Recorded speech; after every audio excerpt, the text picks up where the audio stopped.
Back in the 1960s and 70s, we didn't have many Canadians playing Major League Baseball. So we adopted this guy because his father was born in Toronto, but he had as much connection with Canada as he had with losing. The guy we call Super Jew, this ain't a cartoon character, it's a real big, tall drink of water. The pride of the Bronx, Mike Epstein. Now, Michael Peter Epstein played for the Orioles, the Senators, the Texas Rangers, the Athletics, and the California Angels. Born in the Bronx, and he is Jewish. His parents were Jack, who was a salesman, and Evelyn, who was born in New York City. When he was 3, his family moved to Hartsdale, New York. Then he was 13 to the Fairfax district in L.A. Epstein said of his father, who refused when Epstein was still a minor to sign a contract on his behalf with the Dodgers. This is a lie in the century. He wanted me to be a lawyer rather than a bum. He played for the baseball and football teams while attending Fairfax High School in L.A., graduated in 1961. When he attended University of California, Berkeley, he majored in social psychology and played college baseball for the Cal Golden Bears. He graduated in 64. Although his .375 batting average in 63 led to a contract offer by the Dodgers, he decided to finish college. The following year, he batted a stellar .384. As a senior, was named as an All-American. He represented the States in baseball at the 64 Summer Olympics in Tokyo as a demo sport and made a lot of fans over there. Now, he played for the Stockton Ports of the Cal League in 65 and led the league in batting average .338 and home runs with 30, tying a league record set by Vince DiMaggio. He was named the league's most valuable player that campaign. Rival manager Rocky Bridges nicknamed him Super Jew for his efforts that season.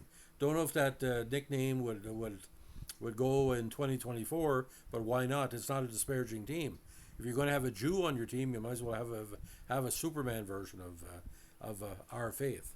Now, Epstein played for Rochester Red Wings of the IL in 66, batting .309 with 29 home runs and 102 runs batted in, earning him league MVP and Rookie of the Year honors.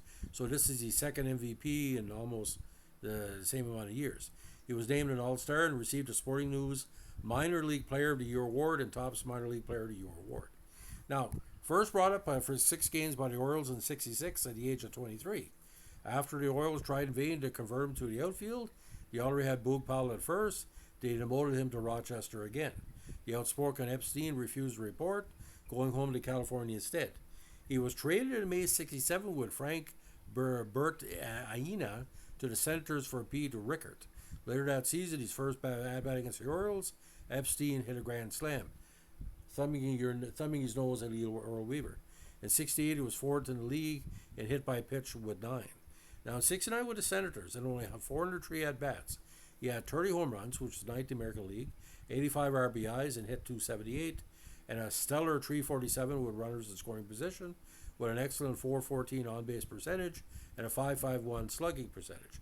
He was fourth in the league and hit by pitches with 10, and he hit a home run every 13.4 at-bats. He was 25th in voting for the American League MVP. This was also the only year in which the reconstituted Senators finished above 500, led by Ted Williams, of course. Now, in 1970, he was second in the league in being hit by pitch with 13, while hitting 20 homers and leading the all-AL first baseman in range factor at 10.08. Now, in the big deal, which a lot of people felt helped Oakland win the World Series in 72, he was traded along with Darryl Knowles, the Athletics, for Frank Fernandez, Don Minster, who ended back with Oakland, Paul Lindblad, and Cash. In 71, while hitting 18 home runs and 329 at-bats, he was hit by pitch 12 times, leading the league. In 72, he hit 26 home runs, third in the league, for the world title-winning Athletics. He hit a home run every 17.5 at-bats, had a .490 slugging percentage, had a .376 on-base percentage, with 62 walks and hit by pitch 11 times. Now, he was part of Charlie's Brigade. Him and Rolly Fingers and Joe Rudy and Sal Bando and Gene Tennis look like that's the big five looking for the A's. He was 16 in voting for the American League MVP. However, in late May, while on the road in Arlington, Epstein and slugger Reggie Jackson came to blows in a clubhouse over Epstein's use of complimentary tickets for family members. The next day, Charlie Finley asked him about the incident. Finley claimed Epstein attacked his star player, Jackson, Epstein disputed that, claiming that Jackson was the problem and demanded to be traded. Now, he went hitless in 16 at-bats during the World Series that fall, in addition to his feud with manager Dick Williams over lack of playing time, resulting in the Athletics fulfilling his trade demand by sending him to the Texas Rangers for the ineffective Horacio Pena on December 1st, 72. Additionally, the A's wanted to free up first base for Gene Tennis, who was the star of that same Fall Classic, so you can't have three people at first base. Now, opening 1973, batting 188 with 1 home and 6 RBIs, he was dealt along with Rich Hand and Rick Stelmacek from the Rangers to the Angels for Jim Spencer and Lloyd Allen on May 20th. In 73, he was 7th in the league, but hit by pitchers with 8. But on May 4th, 74, he was released by the Angels. In 907 games over 9 seasons, Epstein posted a .244 batting average, 362 runs, 130 home runs, 380 RBIs, 448 bases on balls, a .358 on-base percentage, and a .424 slugging percentage. Now, did the fight with Dick Williams and everybody else ruin him? It's hard to tell, because he could have easily went over with the Montreal Expos, and maybe one of the lower teams would have took him, but I think he burned his bridges with Dick and Charlie. He finished his career with a .991 fielding percentage, playing every inning at first base. In 13 postseason games, he had a rough go, 4 for 37 with 2 runs scored, 1 home run, and 1 RBI, 9 walks. Now, in 91, he was inducted into the Southern California Jewish Sports Hall of Fame and was inducted as a member of the United States National Jewish Sports Hall of Fame in 2004. Now, through 2010, he was 6th all-time in career home runs behind Mike Lieberthal among Jewish Major League Baseball players. Now, in 2007, he began a hitting school. His rotational hitting instruction has been used around the country, particularly on the West Coast, and literally it's called by some the West Coast baseball offense.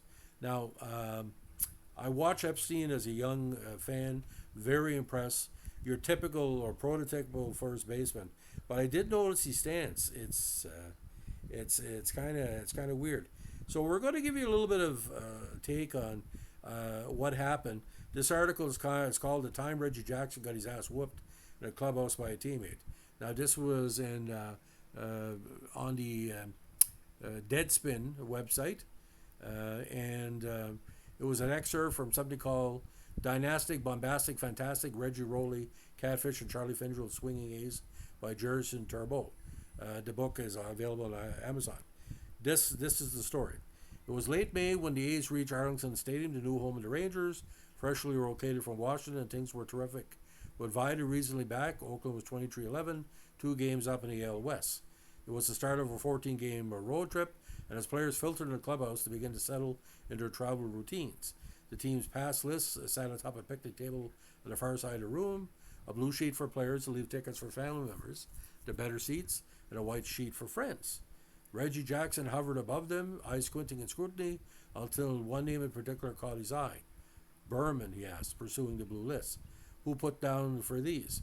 Per Rangers policy, players were allowed 4 seats from the blue list, only 2 from the white, so first baseman Mike Epstein had used his family passes for friends of his father, the delightfully named Sherman, Berman, and family, to ensure that they sat together. This was not unusual practice. "I did," said a slugger, "and it's none of your business." "I'm appointed in my business," replied Jackson. Epstein had arrived in the middle of the 71 season, along with Darrell Knowles, via trade with Washington. Now, at the time, Epstein was 6'3", maybe 240 pounds soaking wet. He had hit 30 home runs for the Senators in 69, but soon thereafter fell into platoon use, during which time he was increasingly described as temperamental. "Moodiness," Epstein rationalized his response, "is an outgrowth of pride in a person. Still, he was just what the A's needed, slugging 18 home runs in 104 games after coming over and becoming a staple in the heart of their order. Now he wasn't a stare down with Mr. October. Don't buy more than you can handle," Epstein warned.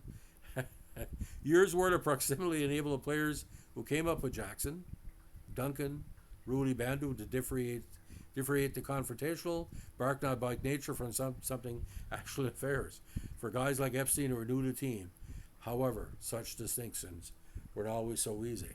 And as it goes along, ladies and gentlemen, it didn't end well. Jackson was poking his nose where he didn't belong, and Epstein always wanted he was a very much a family guy.